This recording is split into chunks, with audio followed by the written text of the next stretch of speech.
ओम श्री गुरुभ्यो नमः। हरि ओम।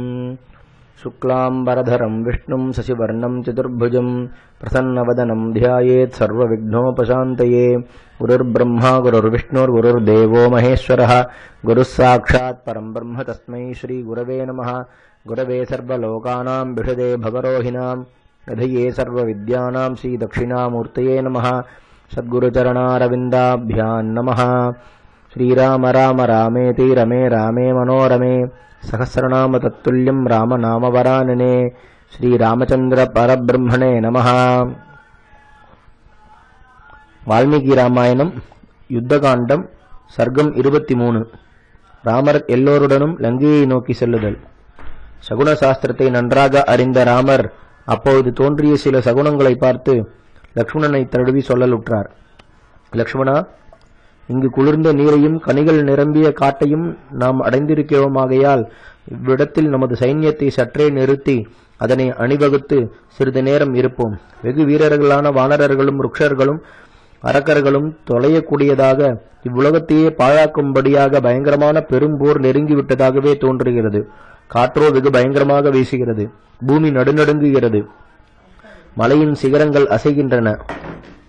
மரங்கள் காரணமில்லாமலேயே விழுகின்றன. மேகங்கள் மாமிசத்தை புஜிக்கும் விலங்குகள் போல விளங்கிக் கொண்டு வெகு உக்கிரமாக கர்ஜித்து இரத்தத்துடன் கூடிய கொடிய பெருமழையை பொழிகின்றன. சந்தியா காலமோ குங்குமத்தை போன்று பார்ப்பதற்கு வெகு குரூரமாக காணப்படுகிறது. பிரகாசிக்கின்ற சூரிய பகவானிடமிருந்து அக்னிபிண்டம் கீழே விழுகிறது. எங்கும் கொடிய விலங்குகளும் பட்சிகளும் வெகு பரிதாபமான நிலையில் இருந்து கொண்டு இரக்கமான குரலுடன் சூரியனை நோக்கி நின்றபடியே பயமுண்டாகும்படி பேரொளி செய்கின்றன. இரவில் சந்திரன் பிரகாசிக்காமல் எரிகின்றது.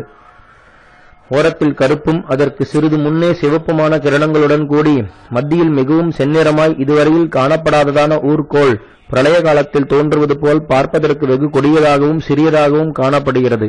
லக்ஷ்மணா, நிர்மலனான சூரியனிடத்தில் நீளமான களங்கம் காணப்படுகிறது.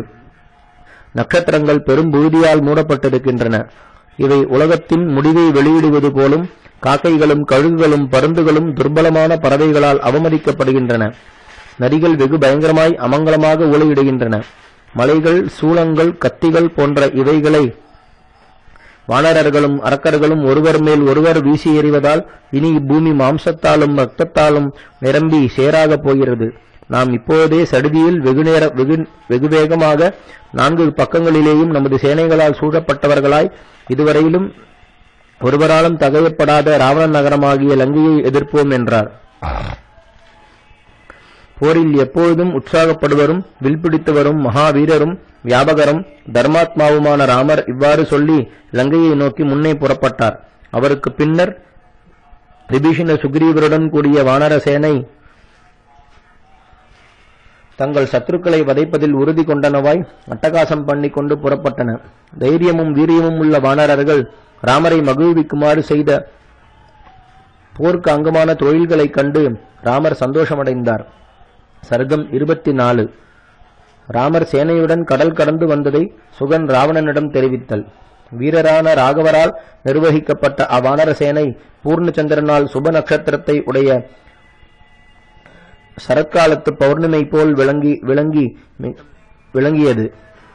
சமுத்திரம் போல் அளவில்லாத அவ்வானர சேனையின் கூட்டத்தால் பீடிக்கப்பட்ட பூமியானது வேகத்தால் அசையலாயிற்று. நடுங்கவும் நடுங்கிற்று.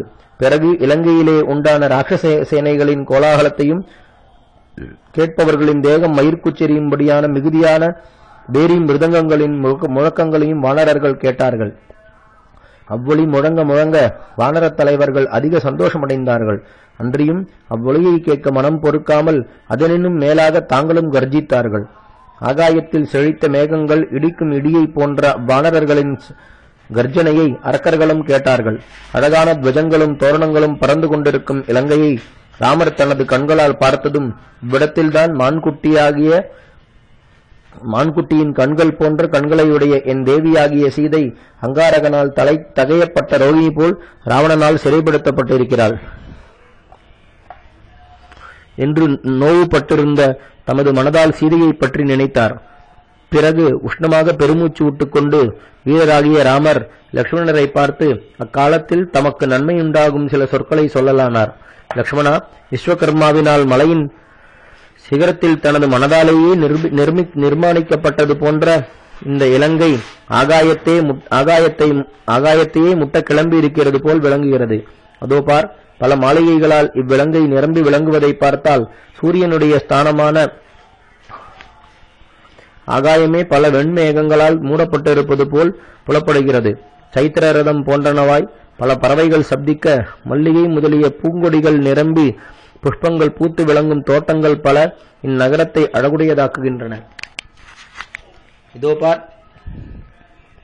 கொழுத்து திரியும் பறவைகளையும் புஷ்பங்களில் பதுங்கி கிடக்கும் வண்டுகளையும் குயில்கள் கூட்டம் கூட்டமாய் உட்கார்ந்திருக்கும் தளிர் கூட்டங்களையும் உடைய தோட்டங்களை இளங்காற்று அசைத்துக் கொண்டே இருக்கிறது என்று ராமர் லக்ஷ்மணரை பார்த்து சொன்னார். அதன் பிறகு ராமர் நூல்களில் கூறியவாறு தமது படையை அணிவகுப்பதை பற்றி பின்வருமாறு கட்டளையிடலானார். வீரனும் எவராலும் வெல்ல முடியாதவனுமான அங்கதன் நீலனுடன் கூட தனது வானர சேனையை தன்னுடன் வைத்துக் கொண்டு இவ்வணியினது மார்பின் ஸ்தானத்தில் இருக்கட்டும். வானரர்களுக்குள் உத்தமனான ரிஷபன் தனது வானர சேனையை தன்னை சூழ வைத்துக் கொண்டு இவ்வணியின் வலப்பக்கத்தில் இருக்கட்டும். மதயானை போல் அணுக முடியாதவனும் மிக்க பலவானுமான கந்தமாதனன் இவ்வானர சேனையின் இடது பக்கத்தில் இருக்கட்டும். நான் வெகு ஜாகிரதையாக லக்ஷ்மணனுடன் கூடி இச்சேனையின் தலைப்பக்கத்தில் இருக்கிறேன். ஜாம்பவான், சுஷேனன், வேகதர்சி என்ற மகாவீரன் ஆகிய மகாத்மாக்களான இம்மூன்று ருக்ஷ வீரர்களும் இச்சேனையின் வயிற்று பாகத்தை பாதுகாத்து வரட்டும். மேற்கு திசையை காந்தியுள்ள வருண பகவான் ரட்சிப்பது போல் வானரராஜனான சுக்ரீவன் இவ்வானர சேனையின் பின்பாகத்தை ரட்சிக்கட்டும் என்று கட்டளையிட்டார்.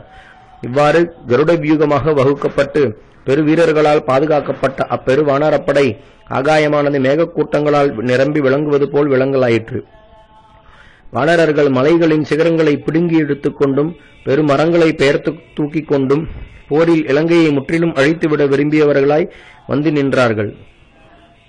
அன்றியும் மலையின் சிகரங்களை வீசி எறிந்தாவது கைகளால் குத்தியாவது இந்த இலங்கையை பொடியாக்கி விட வேண்டும் என்று அவ்வானர்களில் ஒவ்வொரு வீரனும் தனது மனதிற்குள்ளேயே கருதினான். அதன் பிறகு வெகு வல்லமை தங்கிய ராமர் சுக்ரீவனை நோக்கி, நமது வானரப்படையை நன்றாக அணிவகுத்தாயிற்று, இனி இச்சுகனை விட்டுடலாம் என்றார். மகாபலம் பொருந்தின அவ்வானர வேந்தன் ராமர் அவ்வாறு சொல்ல கேட்டதும் அப்பிரானது கட்டளைப்படியே ஒற்றனாய் வந்த அந்த சுகனை விடுதலை செய்தான். வானரர்களிடம் அதிக அவஸ்தைப்பட்டு கடைசியாக ராமருடைய கட்டளையால் விடுபட்ட சுகன் பயத்தால் மிகவும் நடுநடுங்கி அரக்கர் தலைவனிடம் சென்றான். ராவணன் அவனை கண்டதும் பரிகாசமாக சிரித்துக் கொண்டே, உனது சிறகுகள் ஏன் கட்டுப்பட்டு இருக்கின்றன? மேலும் உன் சிறகுகள் பீக்கப்பட்டனவாகவும் காணப்படுகின்றன.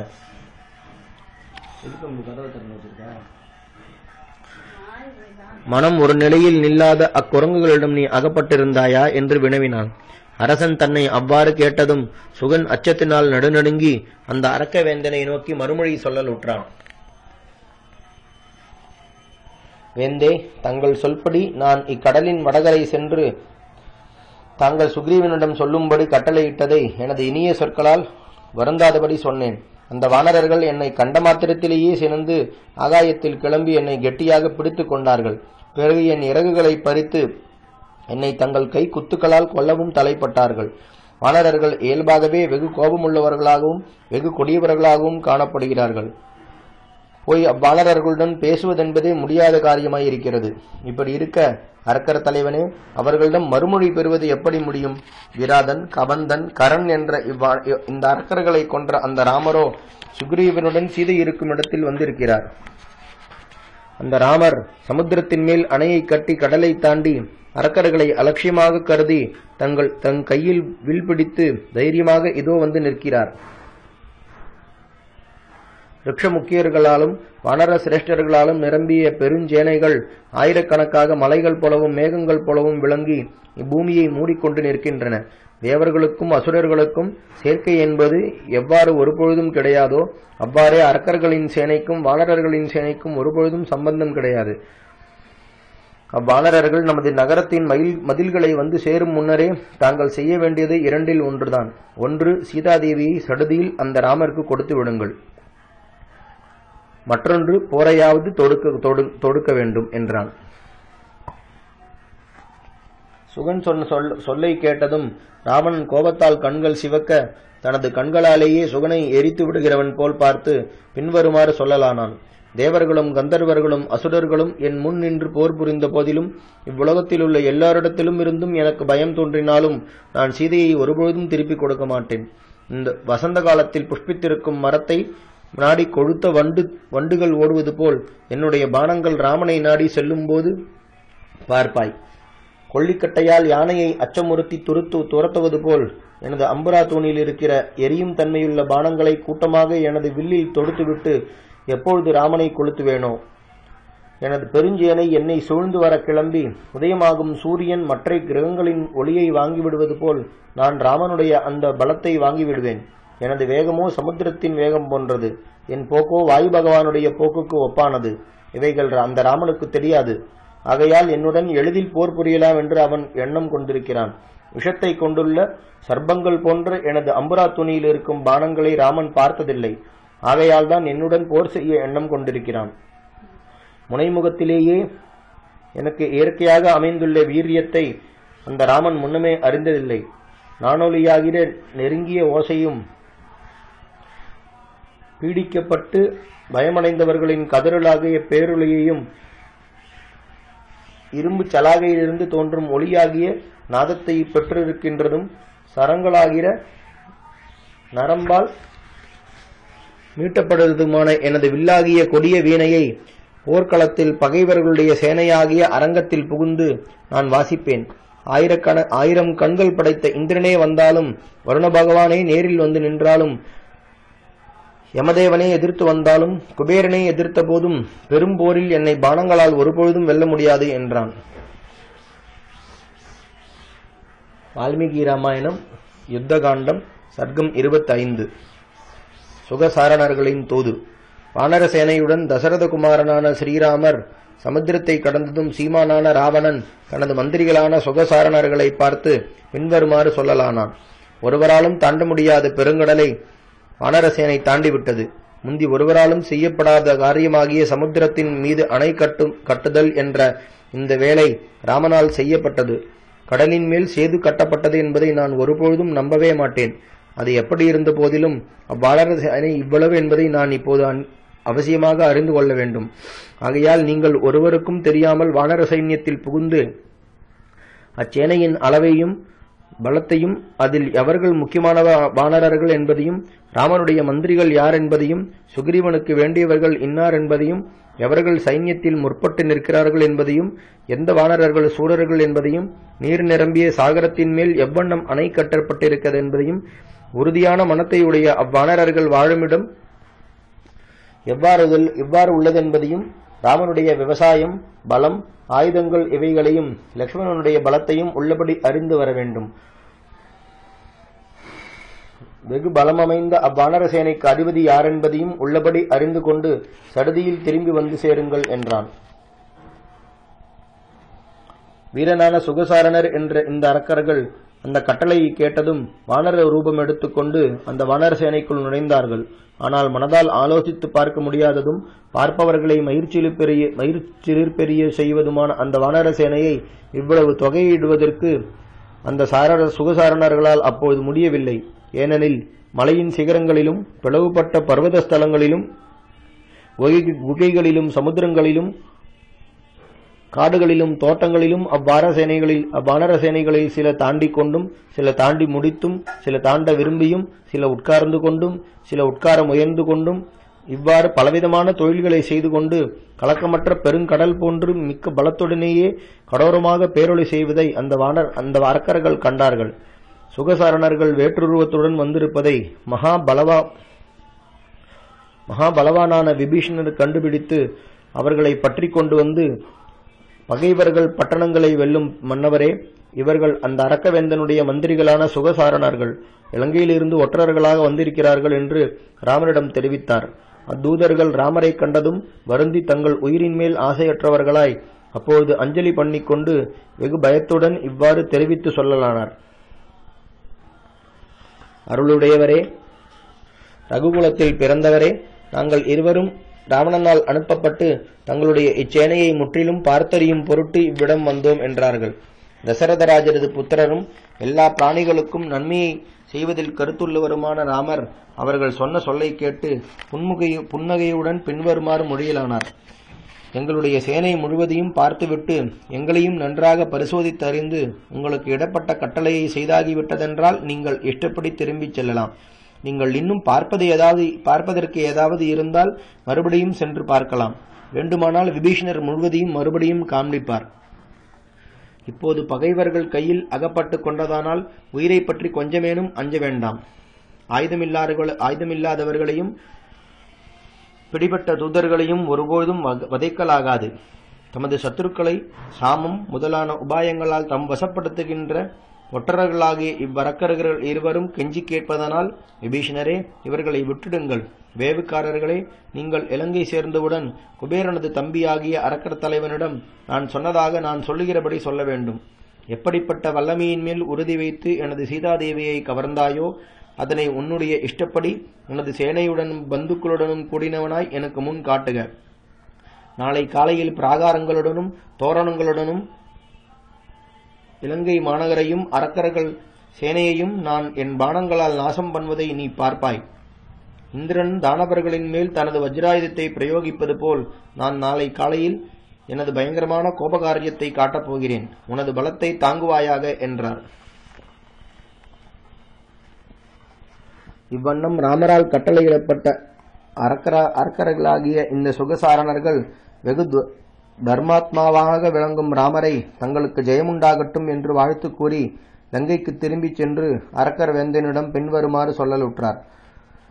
ராட்சச தலைவரே, வதைத்தற்கு உரியவரென்று விபீஷணரால் பற்றி கொண்டு விடப்பட்ட எங்களை ஒப்பில்லாத ஒளியோடு விளங்கும் தர்மாத்மாவாகிய ராமர் விடுதலை செய்தார். லோகபாலகர்கள் போன்று வெகு சூரர்களாகவும் ஆயுதங்களில் பயின்றவர்களாகவும் உறுதியான பராக்கிரமம் அமைந்தவர்களாகவும் உள்ள ராமலக்ஷ்மணர், விபீஷணர், இந்திரனுக்கு ஒப்பான அவ்வல்லமை பொருந்தின சுக்ரீவன் என்ற இந்த 4 உத்தம புருஷர்களும் அங்கு ஒன்று கூடிவிட்டார்கள். இவர்கள் லங்காபுரியை மதில்களுடனும் கோபுரங்களுடனும் வேரோடு பிடுங்கி எறியும் வல்லமை உள்ளவர்கள். மற்ற வானரர்கள் இருக்கட்டும், ராமருடைய உருவத்தையும் ஆயுதங்களையும் பார்த்தால் அவர் ஒருவரே இந்த லங்காபுரியை அடியோடு நாசம் பண்ணுவார் என்று தோன்றுகிறது. மற்ற 3 இருக்கட்டும், ராமலக்ஷ்மணரும் சுக்ரீவனும் பாதுகாத்து வருகிற அந்த சைன்யத்தை தேவாசுரர்கள் இந்திரனை முன்னிட்டு கொண்டு வந்தாலும் ஒருபோதும் வெல்ல முடியாது என்று தோன்றுகிறது. பேருருவத்தை உடைய அவ்வானரர்களின் சேனையோ வெகு உற்சாகத்துடன் எப்பொழுது போர் உண்டாகும் என்று ஆவலுடன் எதிர்பார்த்து கொண்டு நிற்கிறது. ஆகையால் அவர்களுடன் விரோத போக்கு என்பதே வேண்டாம். சினத்தை விட்டுவிடுங்கள். ராமரிடம் சீதாதேவியை கொடுத்து விடுங்கள் என்றார்கள்.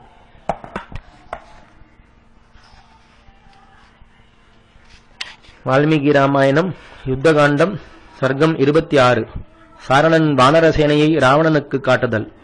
அவ்வாறு வெகு நன்மையாகவும் உண்மையாகவும் பயமில்லாமலும் சாரணன் சொல்ல ராட்சசராஜனான ராவணன் கேட்டு மறுமொழி சொல்லலானான். தேவர், கந்தர்வர், தானவர் முதலியோர் என்னுடன் போர் புரிந்த போதிலும் எவ்வுலகத்தாலும் எனக்கு அச்சம் நேர்ந்த போதிலும் சீதையை நான் திருப்பிக் கொடுக்க மாட்டேன். சாந்தனே, நீ வானரர்களால் வெல்லப்பட்டு மிகவும் அஞ்சிவிட்டாய். அதனால் இப்பொழுதே சீதையை திருப்பிக் கொடுப்பதே நலம் என்று நினைக்கிறாய். என்னை எந்த பகைவன்தான் வெல்ல வல்லவன் என்றான். இவ்வண்ணம் அரக்கர்களின் மன்னவனும் சீமானுமாகிய ராவணன் அவனை கடுமையாக பேசிவிட்டு பிறகு வானரசேனையை காண விரும்பி பனிக்கட்டி போல் வெண்ணிறமாய் பல பனைமரங்களின் உச்சியை உடைய மாளிகையின் உப்பரிகையின் மேல் ஏறினான். வெகு கோபம் கொண்டவனாய் ராவணன் அவ்விரு தூதர்களுடனும் சமுத்திரம், மலைகள், காடுகள் என்பவைகளை பார்க்கின்றவனாகி வானர வீரர்களால் நிரம்பியிருந்த பூமி பாகத்தையும் பார்த்தான். கரையில்லாமலும் அளவிட முடியாமலும் இருக்குமாக அந்த பெரும் வானரசேனையை கண்டு மன்னவனாகிய ராவணன் சாரணனை கேட்கலானான்.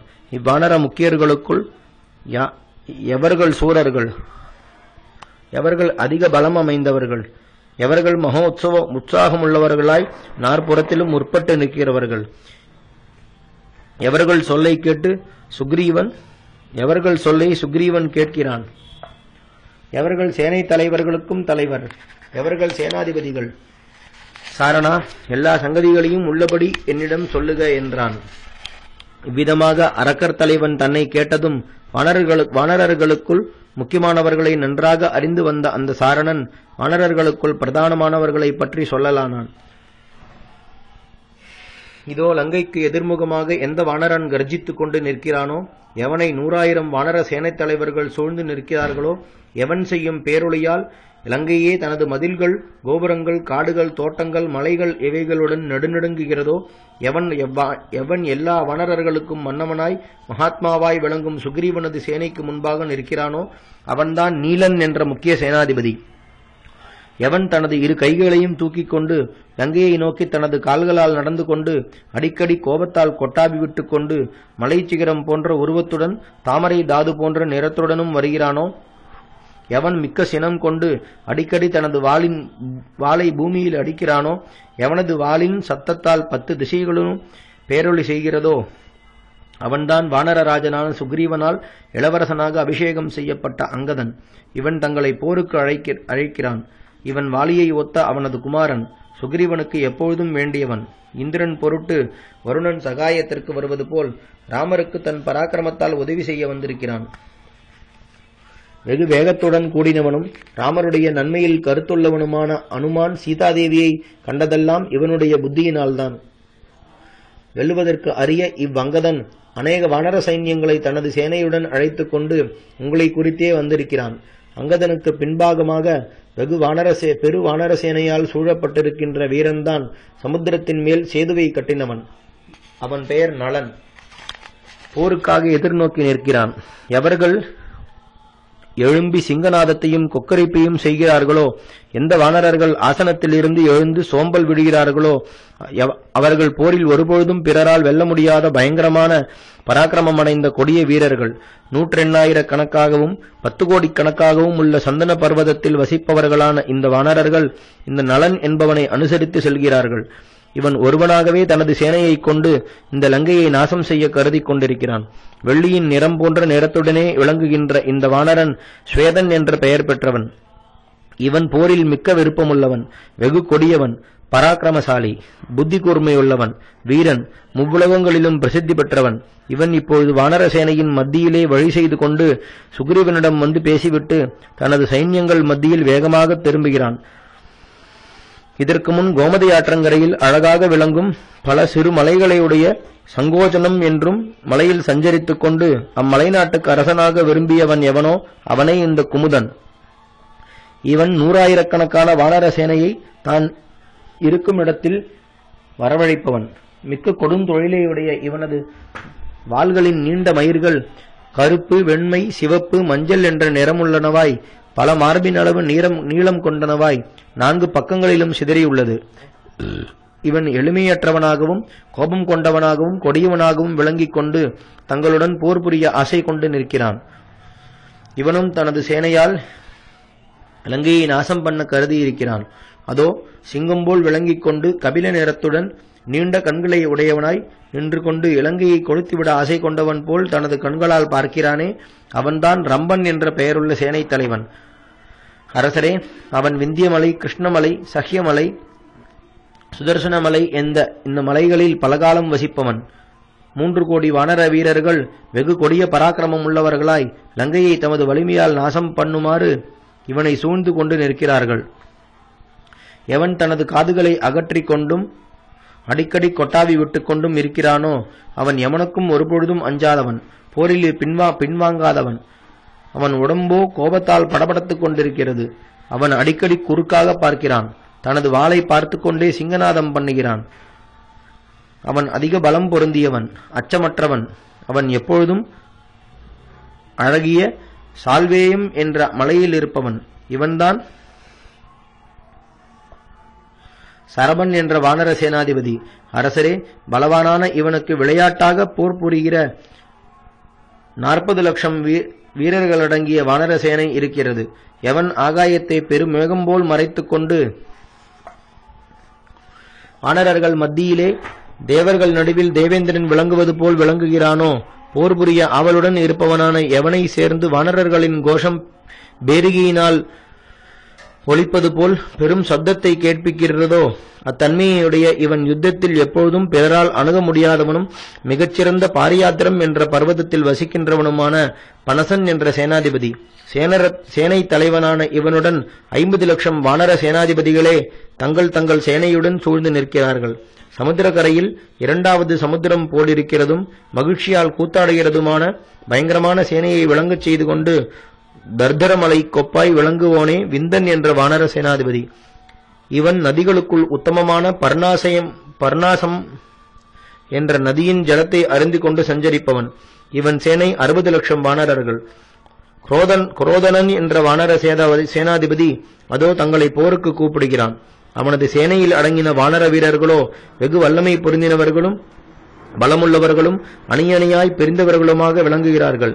அதோ பாருங்கள், காவிக்கல் போன்ற தேக காந்தியுடன் பலத்தால் செருக்கடைந்திருக்கும் வானர்களையெல்லாம் அவமதித்துக் கொண்டு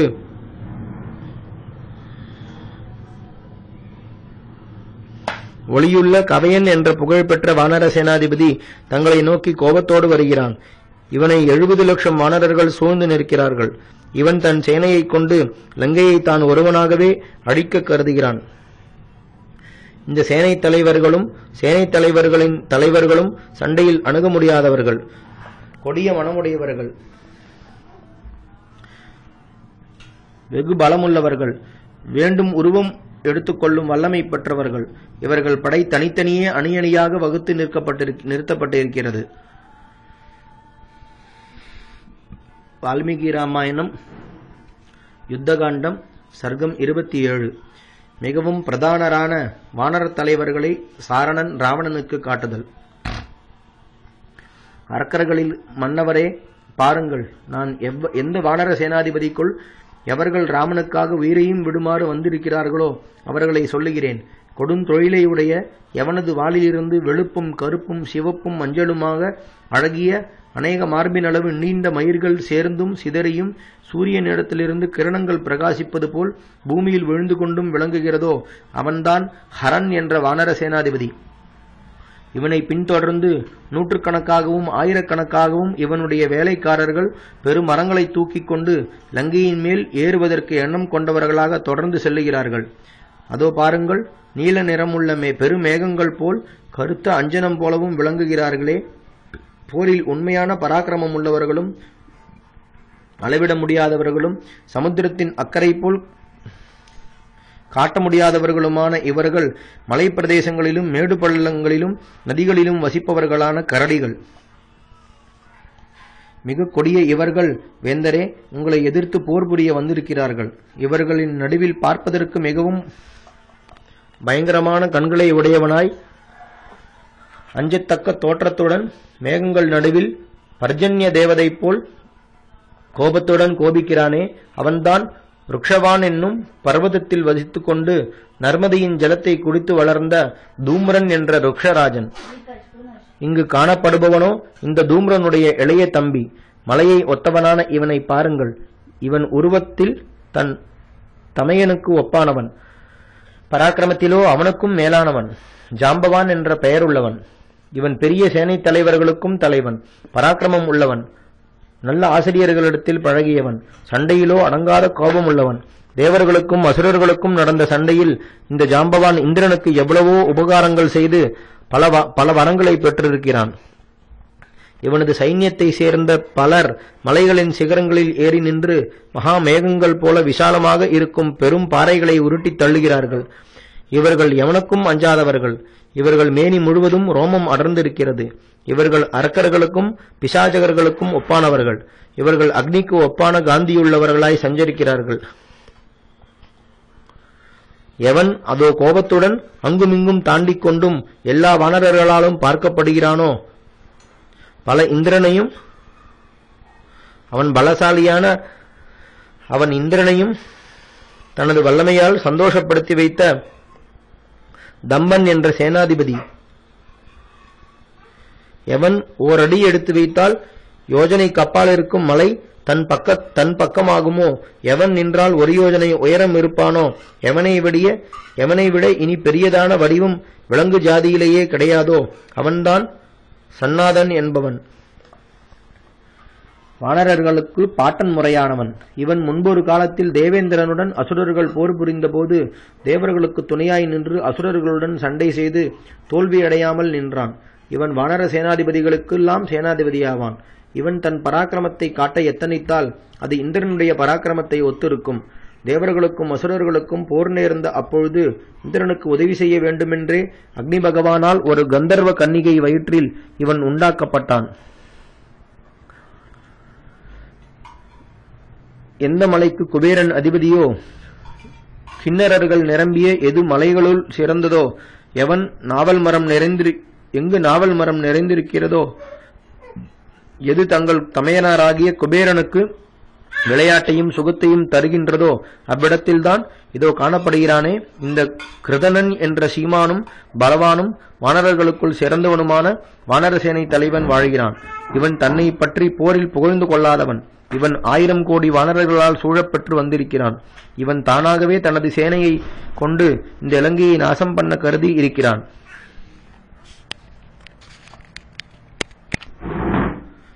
எவன் முன்னொரு காலத்தில் யானைகளுக்கும் வானரர்களுக்கும்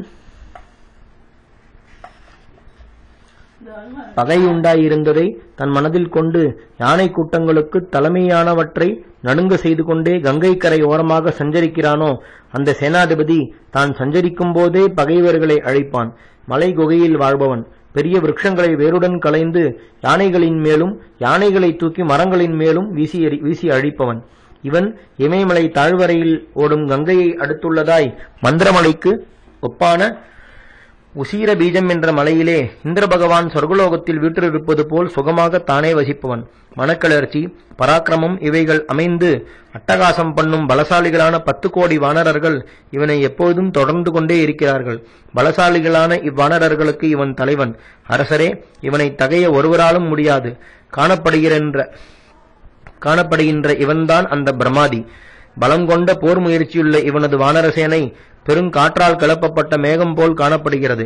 இந்த சேனை கிளப்பிய மிகுந்த தூளிகளே பலபடி மேலெழுந்து காற்றால் நாற்புறத்திலும் சுழற்றப்பட்டு செந்நிறமாய் அதோ விளங்குகிறது. கருப்பு வர்ணம் உள்ளவர்களாய் வெகு பயங்கரமான தோற்றமுள்ளவர்களான கொண்டை முசுக்கள் என்னும் மகாபலம் பொருந்தின 10 கோடி வானரர்கள் சேது கட்டி முடித்ததை பார்த்த சந்தோஷத்தால் வெகு வேகத்துடன் மகாபலம் கொண்ட கபாக்ஷன் என்ற தமது சேனை தலைவனை சுற்றி கொண்டு லங்கையை தமது பராக்கிரமத்தால் நாசம் பண்ண வருகிறார்கள். எந்த மலையில் வேண்டிய கனிகளோடு கூடின விருட்சங்களின் மேல் எப்பொழுதும் வண்டுகள் சுகமாய் மொய்த்துக் கொண்டிருக்கிறதோ, எந்த மலையின் தன்னுடைய நிறத்தை பெற்று சூரிய பகவான் சமீபத்தில் சஞ்சரிக்கிறாரோ, தன்னுடைய ஒளியினால் மிருகங்களின் பட்சிகளும் பொன்னிறமாக விளங்குகிறதோ, எந்த மலையின் தாழ்வரையில் மகாத்மாக்களாகிய முனிவர்கள் எப்பொழுதும் விட்டு போகிறதில்லையோ, எந்த மலையில் இருக்கும் விருட்சங்கள் நமக்கு உண்டாகின்ற எண்ணங்களை கொடுக்கக்கூடியவர்களாகவும் எக்காலத்திலும் கனிகளை உடையவர்களாகவும் விளங்குகிறதோ, எந்த மலையில் சிறந்த தேன் உண்டாகிறதோ அப்படிப்பட்ட பொன்மயமான அழகுள்ள மேருமலையில் வசிப்பவன்தான் அதோ தாங்கள் காண்கின்ற கேசரி என்ற சேனாதிபதி. அவன் வானர தலைவர்களுக்கும் ஒரு தலைவன்.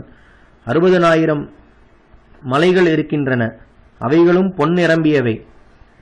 தாங்கள் எவ்வாறு அரக்கர்களுக்குள் உத்தமமாக விளங்குகிறீர்களோ அவ்வாறே அந்த 60,000 மலைகளுக்குள் மேரு சாவர்ணி மலை என்பது உயர்ந்த மலை. அம்மலையில்தான் கபில நிறமாகவும் வெளுப்பாகவும் தாமிர நிறமாகவும் தேன் போல் சிவந்த நிறமாகவும் இருக்கிற வானரர்கள் வசிக்கிறார்கள். அவர்கள் கூரான கோர பற்களையும் ஆயுதங்களாக உதவுகின்ற நகங்களையும் உடையவர்கள். சிங்கங்கள் போன்ற 4 கோர பற்கள் அமைந்தவர்களாகவும் வேங்கை போல் அணுக முடியாதவர்களாகவும் விளங்குபவர்கள். அவர்கள் எல்லோரும் அக்னிக்கு ஒப்பானவர்கள். சீறுகின்ற சர்ப்பங்களுக்கு சமமானவர்கள். நன்றாக நீண்டு உயர தூக்கிய வால் அமைந்தவர்கள். மதம் பிடித்த யானைகளுக்கு ஒப்பானவர்கள். பெரும் பர்வதத்தை போன்றவர்கள். பெருமேகங்கள் போல கர்ஜிக்கின்ற குரல் உள்ளவர்கள்.